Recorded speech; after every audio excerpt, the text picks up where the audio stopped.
ஓம் சாந்தி. 1/4/2019 சாக்கார முரளியின் சாரம்.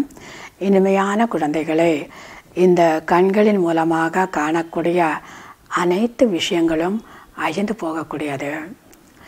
அதனால் அனைத்தின் மீதும் எல்லையற்ற வைராகியம் தேவை. பாபா உங்களுக்காக புதிய உலகத்தை உருவாக்கி கொண்டிருக்கின்றார். கேள்வி: குழந்தைகளாகி உங்களுடைய அமைதியில் எத்தகைய ரகசியம் அடங்கி உள்ளது? உங்களுடைய அமைதியில் எந்த மாதிரியான ஒரு ரகசியம் அடங்கி உள்ளது? பதில்: நீங்கள் அமைதியாக அமரும் பொழுது சாந்தி தாமத்தை நினைவு செய்கின்றீர்கள். அமைதி என்றால் வாழ்ந்து கொண்டே இருப்பதாகும். இங்கே பாபா உங்களுக்கு சத்குருவின் ரூபத்தில் அமைதியில் இருப்பதற்காக கற்றுக் கொடுக்கின்றார். இப்போது வீட்டிற்கு செல்ல வேண்டும். அதனால் அமைதியில் இருந்து கொண்டு தங்களுடைய பாவக்கர்மங்களை எரிக்கின்றீர்கள். மற்ற சத்சங்கங்களில் அமைதியாக அமர்கிறார்கள். ஆனால் அவர்களுக்கு சாந்தி தாமத்தினுடைய ஞானம் இல்லை. அப்போ உங்களுடைய அமைதியில் என்ன அடங்கியிருக்கா? அமைதிக்கடலான அந்த சத்குருவை நீங்கள் நினைக்கிறீங்க. உங்களுடைய பாவக்கர்மங்கள் பஸ்மமாகுது. சாந்தி தாமத்தை நீங்கள் நினைக்கிறீங்க. உலகத்தில் எல்லாருமே அமைதியாக இருக்காங்க. அதில் பாவக்கர்மங்கள் பஸ்மமாகிறதோ இல்லை சாந்தி தாமம் அப்படிங்கிற ஞானமோ எதுவுமே இல்லை. இனிமையிலும் இனிமையான செல்லமான ஆன்மீக குழந்தைகளிடம் சிவபாபா இப்பொழுது பேசிக்கொண்டிருக்கிறார். நமக்கு 2 தந்தையர்கள் இருக்கிறார்கள். ஒருவர் லௌகீக தந்தை, மற்றொருவர் பரலோகிக தந்தை. பரலோகிக தந்தையை பரம்பிதா என்று அழைக்கிறோம். பரலோகிக தந்தை பரலௌகிக குழந்தைகளுக்கு புரிய வைக்கின்றார். குழந்தைகளே, இப்பொழுது சாந்திதாமம் செல்ல வேண்டும். அதை மட்டும்தான் அமைதியின் தூண், முக்திதாமம், சப்தமற்ற உலகம் அல்லது வானப்பிரஸ்தம் என்று சொல்ல முடியும். பாபா சொல்கிறார், சிவ் பாபா ஒருவரே பரம ஆசிரியராகவும் இருக்கின்றார்.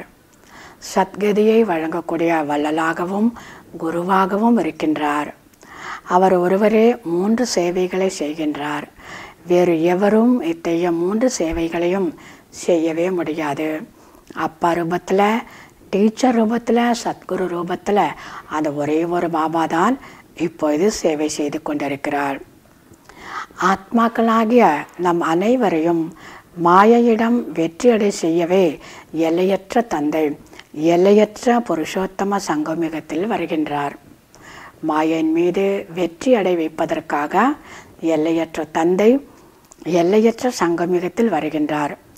அவர் வருவதே தூய்மையற்றவர்களை தூய்மையாக ஆக்குவதற்காகத்தான். நாமும் பாபாவை போல தூய்மையற்றவர்களை தூய்மையாக்கக்கூடிய சேவை செய்ய வேண்டும். எதுவரை தூய்மையாகவில்லையோ அதுவரை யாரும் வீட்டிற்கு திரும்பி செல்ல முடியாது. அதனால் ஒரு பாபாவை மட்டும் நினைவு செய்ய வேண்டும். அவரை நினைவு செய்தீர்கள் என்றால் யோகம் என்ற அக்னியின் மூலம் பாவங்கள் விநாசமாகிவிடும். ஆனால் இந்த நினைவில்தான் கவனக்குறைவு வந்துவிடுகிறது. குழந்தைகள் இந்த விஷயத்தை அடிக்கடி மறந்து போய்விடுகிறார்கள். குழந்தைகளாகி நீங்கள் இப்பொழுது திரிமூர்த்தி சிவனிற்கு முன்பாக அமர்ந்திருக்கின்றீர்கள். பாபா படைப்பவர் முதலில் தன்னுடைய அறிமுகத்தை கொடுக்கின்றார். பிறகு அவரை பற்றிய அறிமுகத்தை சொல்லி நம் ஒவ்வொருவரையும் ஆஸ்திகர்களாக ஆக்குகிறார். ஆனால் மாயை ராவணன் நாஸ்திகர்களாக மாற்றுகின்றான். தந்தை புரிய வைக்கின்றார். எல்லையற்ற தந்தையை எந்த அளவிற்கு நினைவு செய்கின்றீர்களோ அந்த அளவிற்கு விக்கர்மங்கள் விநாசமாகும். எல்லையற்ற தந்தையின் ஆஸ்தியும் கிடைக்கும். மேலும் எந்த அளவிற்கு தெய்வீக குணங்களை நடைமுறைப்படுத்துவீர்களோ மற்றும் பிறருக்கும் தெய்வீக குணங்களை தாரணை செய்ய வைக்கிறீர்களோ அந்த அளவிற்கு உயர்ந்த பதவி கிடைக்கும். பாபா சொல்கிறார், இந்த சங்கம் யுகம் ஆத்மா மற்றும் பரமாத்மா சந்திக்கக்கூடிய சமயமாகும். இந்த சமயத்தில் நாம் தோட்டக்காரரின் மூலம் நினைவு பலத்தினால் முள்ளிலிருந்து மலராக ஆகிக் கொண்டிருக்கிறோம். அவரே சர்வசக்திவான் மற்றும் தூய்மையாக ஆக்கக்கூடியவர். அவர் பலம் வாய்ந்த கடுமையான மாயையின் மீது நம் அனைவரையும் வெற்றி அடைய வைக்கிறார். பாபா சொல்கிறார், குழந்தைகளே, இந்த நேரத்தில் விகாரத்தில் செல்லாதீர்கள். உங்களுடைய முகத்தை கருப்பாக்கி கொள்ளாதீர்கள். நீங்கள் பாபாவை நினைவு செய்வதன் மூலம் தேவதையாக ஆகுகின்றீர்கள். ஆனால் மாயை என்பது நினைவில்தான் தடையை ஏற்படுத்துகிறது. நினைவு செய்யும் போதுதான் மாயையினுடைய தடை வருகிறது.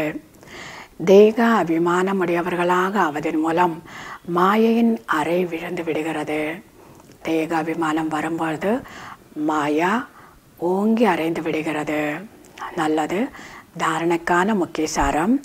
முதலாவதாக, நாம் பிரம்மாவின் வாய் வம்சாவளி பிராமணர்கள். நம்முடையது அனைத்திலும் உயர்ந்த குலம். நாம் தூய்மையாக ஆக வேண்டும் மற்றும் ஆக்க வேண்டும். பதீத பாவனன் பாபாவிற்கு உதவியாளர்களாக ஆக வேண்டும்.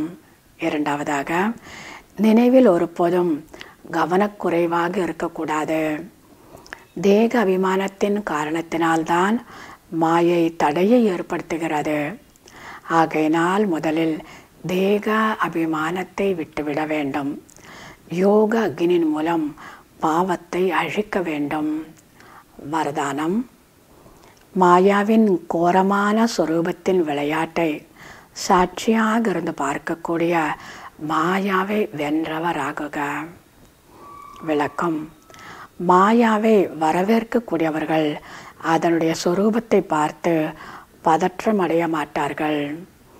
ஞானம் நிறைந்த ஆத்மாக்கள் மாயாவுடைய ஞானத்தை கூட தெரிஞ்சு வச்சிட்ருப்பாங்க. அவங்க என்ன பண்ணுவாங்கனாக்கா, பயங்கரமான ரூபத்தில் வரக்கூடிய அந்த மாயாவை வரவேற்க ஆரம்பிக்கிறாங்க. இப்போ மாயாவை வரவேற்கக்கூடியவர்கள் எதுக்காக அந்த மாயாவை பார்த்து பயப்படுவாங்க? பதட்டத்தில் வரவே மாட்டாங்க. சாட்சியாக இருந்து கொண்டு விளையாட்டை பார்த்தால் குஷி ஏற்படுகிறது. பாபா சொல்லி கொடுத்த ஞானத்தை எல்லாத்தையும் அப்ளை பண்ணியிருப்பாங்க. இப்போ அந்த மாயா பல ரூபத்தில் வரும். சம்மந்தம் இல்லாமல் ஏதேதோ உருவெடுத்து வருது. சடன்னாக ஒரு பிரச்சனை, சடன்னாக ஏதோ ஒன்று நடக்கு, சடன்னாக யாரோ சும்மா மோதலில் வர்றாங்க. இது எல்லாமே மாயை தான். இந்த மாதிரியெல்லாம் வர ஆரம்பிக்கிறது. ஆனால் இது மாயான்னு யார் புரிஞ்சிட்ருப்பாங்களோ, அந்த ஞானம் இருக்கும்போது அதை ஒரு விளையாட்டை அவங்க பார்க்குறாங்க. குஷி அனுபவமாகுது. ஏனெனில் மாயாவின் வீரமான வெளித்தோற்றம் மேலோட்டமாக பார்க்குறப்ப அந்த ஒரு சூழ்நிலை, அந்த ஒரு ப்ராப்ளம், இல்லை அந்த ஒரு தடை, அந்த ஒரு மாயா மேலோட்டமாக பார்க்குறப்ப சிங்கத்தை போன்று இருக்கும். ஆனால் அதில் இருக்கக்கூடிய சக்தி பூனைக்கு இருக்கக்கூடிய சக்தி கூட இருக்கிறது இல்லையா? இதை பாபா ஏற்கனவே மாயானாக்க இப்படிதான்னு சொல்லிட்டாரு. ஆனால் உங்களை பயமுறுத்தி தன்னை பெரிதாக்கி கொள்கிறது. என்ன நடந்து கொண்டிருக்கிறதோ அதுவும் நன்மைக்கே, மேலும் என்ன நடக்க இருக்கிறதோ அதுவும் நன்மைக்கே என்ற இத்தகைய பாடத்தை நினைவில் வைத்து கொள்ளுங்கள். அப்போ இந்த பாட புத்தியில் இருக்கிறப்ப நடந்தது நல்லது, நடந்துட்டு இருக்கிறதும் நல்லதுங்கிறப்போ அந்த சூழ்நிலை, அந்த சந்தர்ப்பம், அந்த பிரச்சனை, அந்த மாயா எந்த உருவம் எடுத்து உங்களை தாக்க வந்திருக்கோ, இது நல்லது நல்லது நல்லதுங்கிற அந்த பாவனையில் நீங்கள் பார்க்குறப்ப குஷி வரும். அதனால் நல்லதுக்காக நீங்கள் நினச்சிக்கோங்க. இந்த ஒரு பாடத்தை புத்தியில் வச்சுக்கோங்க. பிறகு சாட்சியாக இருந்து விளையாட்டை பார்த்தால் மாயாவை வென்றவராக ஆகிவிடலாம். அப்போ தான் உங்களால் டிட்டேச்சாக இருந்து அந்த சூழ்நிலையை பார்க்க முடியும். அந்த சூழ்நிலையை ஒரு விளையாட்டாக நீங்கள் பார்த்தீங்கன்னாக்கா நிச்சயமாக அந்த இடத்துல நீங்கள் வெற்றி அடைஞ்சிடுறீங்க. ஸ்லோகன். யார் பொறுத்து கொள்கிறார்களோ அவர்கள் எவருடைய சுபாவம் சமஸ்காரத்தினால் எரிந்து போவதில்லை. வீணான விஷயங்களை ஒரு காதில் கேட்டு மற்றொரு காதினால் வெளியேற்றி விடுவார்கள். நல்லது. இனிமையிலும் இனிமையான 5000 வருடங்களாக காணாமற் போய் மீண்டும் கண்டெடுக்கப்பட்ட செல்ல குழந்தைகளுக்கு தாய் தந்தை பாப்தாதாவின் அன்பு நினைவுகள் மற்றும் காலை வணக்கம். ஆன்மீக குழந்தைகளுக்கு ஆன்மீக தந்தையின் நமஸ்காரம். ஆன்மீக தந்தைக்கு ஆன்மீக குழந்தைகளின் நமஸ்காரம். ஓம் சாந்தி.